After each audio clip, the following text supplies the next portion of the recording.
तुम्ही पाहत आहात MCN न्यूज मराठी। महिलांच्या चमकदार कामगिरीच्या जोरावर पहिल्या खेलो इंडिया बीच स्पर्धेत महाराष्ट्राने 4 सुवर्णांसह पदक तालिकेत अव्वल स्थानावर झेप घेतली आहे। सागरी जलतरणात सलग दुसऱ्या दिवशी पदकाचा डबल धमाका पाहण्यास मिळाला। पेंचक सिलट प्रकारातही जयश्री शेटेने सोनेरी कामगिरी करत दिवस गाजविला। महाराष्ट्राने बीच कबड्डी फुटबॉल मध्येही उपांत्य फेरीत धडक मारली आहे। खेलो इंडिया युवा स्पर्धेपाठोपाठ बीच स्पर्धेतही महाराष्ट्राचे खेळाडू पहिल्या दिवसापासून प्रेक्षणीय कामगिरी करत आहे। दीवच्या घोगला समुद्र किनाऱ्यावर सुरू असलेल्या खेलो इंडिया बीच स्पर्धेत 4 सुवर्ण, 4 रौप्य आणि 6 कांस्यांसह एकूण 14 पदकांची लयलूट करीत महाराष्ट्राने प्रथम क्रमांक पटकाविला। दीवच्या अरबी समुद्रात पुन्हा एकदा महाराष्ट्राच्या मुलींनी वर्चस्व गाजवले।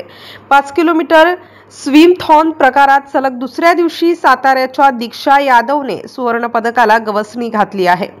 MCN न्यूज मराठी करिता बुलढाण्यावरून रवी शेगोकार।